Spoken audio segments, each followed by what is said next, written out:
Assalamualaikum warahmatullahi wabarakatuh. Jumpa lagi di channel Merdeka Digital. Di video kali ini kita akan share ke teman-teman dengan mengintip sistem pendidikan di sebuah negara. Ya. Judulnya mengintip negara dengan sistem pendidikan yang terbaik di dunia. Tema ini saya ambil dari satu website www.kelaspintar.id ya, yang berisi tentang bagaimana sistem pendidikan terbaik di dunia khususnya di negara Norwegia. Kita tahu bahwa di Norwegia itu negara, kalau kita lihat di Google Map ya, ini Norwegia. Norwegia itu ada di Eropa bagian utara ya, di ini nih di sini. Ini di Skandinavia ya, di wilayah Skandinavia ada Norwegia, Swedia dan Finlandia. Nah, itu kita akan lihat pendidikan yang ada di sini nih. Sistemnya seperti apa di Norwegia. Ya. Oke, kita lihat ini petanya ya, Norwegia. Norwegia adalah merupakan negara monarki konstitusional ya, yang menggunakan sistem pemerintahan parlementer dengan berpenduduk sekitar 5,3 juta ya. Ya, sangat kecil lah ya dibanding dengan Indonesia, Jawa Tengah, Jawa Timur dan sebagainya ya. Hanya 5,3 juta. Menjadikan negara ini sebagai negara dengan kepadatan penduduk yang terendah kedua di Eropa ya. Mungkin wilayahnya luas, tapi penduduknya sangat sedikit ya.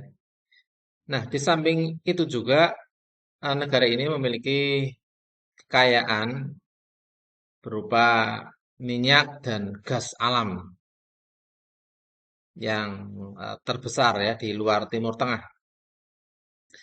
Dengan kekayaan alam yang melimpah dan hmm, padat penduduk yang rendah ini tidak tidak mau menjadikan Norwegia sebagai salah satu negara dengan tingkat kesejahteraan yang tinggi. Kekayaan alamnya itu melimpah, sementara kepadatan penduduknya rendah. Terbukti dengan Norwegia ditasbihkan ya, atau ditetapkan oleh World Happiness Report sebagai negara dengan tingkat kebahagiaan tertinggi di dunia, alias dikatakan sebagai negara ini negara yang paling bahagia di dunia. Nah, ini ya. Apa sih indikator negara ini menjadi negara yang paling bahagia di dunia? Ada 6 indikator yang menjadikan negara ini negara yang paling bahagia. Pertama adalah dari segi pendapatan per kapitanya, otomatis kan tinggi. Kemudian dukungan sosialnya, terus kehidupan yang sehat, kebebasan sosial, kedermawanan, dan level korupsinya rendah. Wah, ini. Jadi, 6 indikator ini menunjukkan bahwa negara ini sebagai negara yang paling bahagia ya. Kemudian, menilik sistem pendidikan di Norwegia apabila dibandingkan dengan negara lain di Eropa, pada dasarnya tidak berbeda jauh dengan negara-negara lain termasuk juga pendidikan di Indonesia. Namun dari segi perlakuan karakteristik siswa jadi perhatian utama ya di Norwegia ini. Para siswa diperlakukan dengan baik, dihargai bakat dan minatnya, kemudian diperlakukan untuk dapat hidup mandiri, menjadi nilai plus Norwegia untuk mencatatkan diri sebagai terbaik di dunia. Ukuran keberhasilan pada masyarakat Norwegia juga tidak muluk-muluk, sehingga pencapaiannya dapat ditempuh dengan usaha-usaha realistis dan terukur. tingkat kepuasan hidup pada orang-orang yang telah tercapai tujuan hidupnya cenderung akan semakin lebih baik. Dengan demikian, kebahagiaan di kalangan masyarakat Norwegia lebih mudah diperoleh sebab tujuannya jelas, konkret, dan dukungan pemerintah serta ukuran keberhasilan perjuangan yang jelas. Nah, ini menunjukkan eh, kebahagiaan menurut survei tadi ya, lembaga survei tadi. Pak, karena di masyarakat Norwegia ini tujuannya jelas, langkahnya konkret, pemerintah mendukung dengan kuat, perjuangannya, keberhasilannya jelas. Nah, sekarang bagaimana dengan sistem pendidikannya?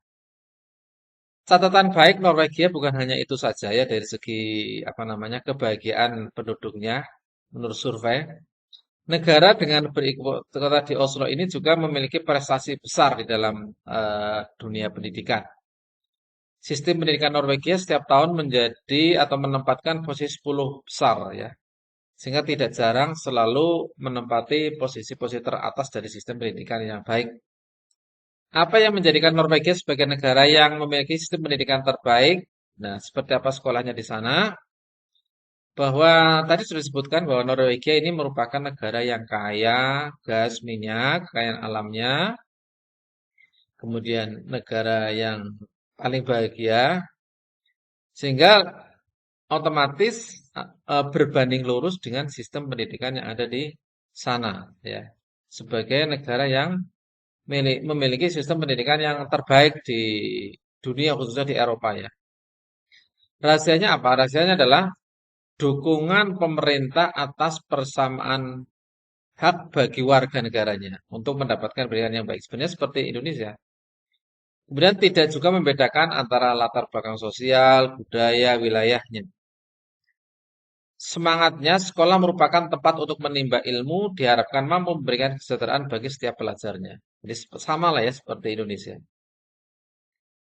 Nah, pemerintah Norwegia juga memberikan support dan menyiapkan berbagai fasilitas pendukungnya. Seperti contoh di Norwegia itu siswa difabel tetap mendapatkan perlakuan adil dalam dunia pendidikan. Mereka dibekali keterampilan khusus tentang hal-hal yang kemungkinan bisa dikuasai. Kemudian jika sudah menguasai keterampilan itu, maka ia kemudian baru bergabung dengan sekolahnya. Nah, ini yang membedakan ya mungkin dengan di Indonesia. Dalam sistem pendidikan di Norwegia ada kewajiban belajar 10 tahun. Primary, lower secondary, dan upper secondary. Ini sebenarnya seperti Indonesia ya. Sistem pendidikan di Norwegia terbagi dalam 3 bagian, sama ya. Ada pendidikan dasar dan menengah seperti di Indonesia, ya. Ini merupakan pendidikan wajib belajar ya 6 tahun sampai 16 tahun. Total 10 tahun. Nah, ini yang membedakan mungkin ya. Materi yang diberikan umumnya hanya berkisar pada pengetahuan umum, etika, dan budaya. Jadi simple ya. Sepintas tidak ada yang berbeda ya dengan sistem pendidikan di Indonesia. Bedanya adalah tingkat kepuasan warga atas support pemerintah dengan penyediaan fasilitas, biaya yang murah, gratis, dan ini yang membedakan ya. Jadi support pemerintah, dukungan fasilitas, biaya murah, gratis. Nah ini. Apakah di Indonesia juga seperti itu ya?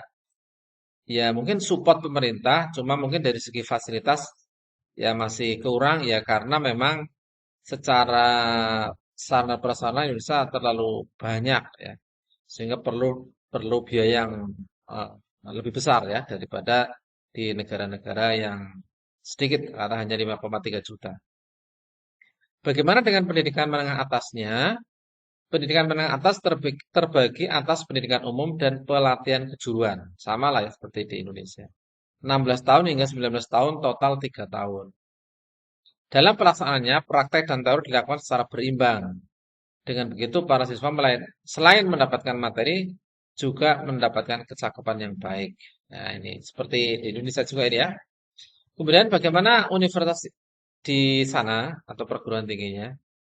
Pemerintah Norwegia juga memberikan banyak kebijakan yang mempermudah akses pendidikan. Nah, ini ya. Kebijakan mempermudah akses pendidikan.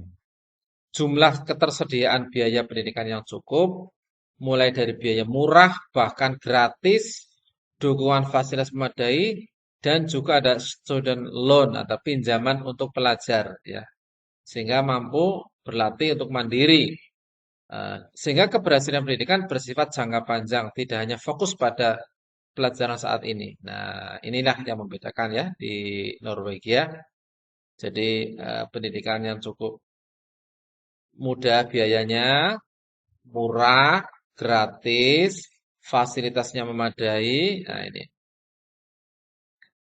juga diberikan bantuan kepada siswa-siswa yang ingin melanjutkan ke berbagai perguruan tinggi di luar negeri. Nah, ini yang jelas dukungan pemerintah dari segi biaya, dari segi kemurahan biaya pendidikan, fasilitasnya, ini yang mungkin ya karena memang dari segi apa namanya sumber kekayaannya yang melimpah, sementara penduduknya sedikit, ya sangat wajar ya kalau Norwegia ini pendidikannya sangat baik dan tergolong menjadi negara yang kategori sebagai negara yang penduduknya paling bahagia ya. Demikian teman-teman. Assalamualaikum warahmatullahi wabarakatuh. Silahkan yang mau berkomentar di kolom komentar di bawah ya.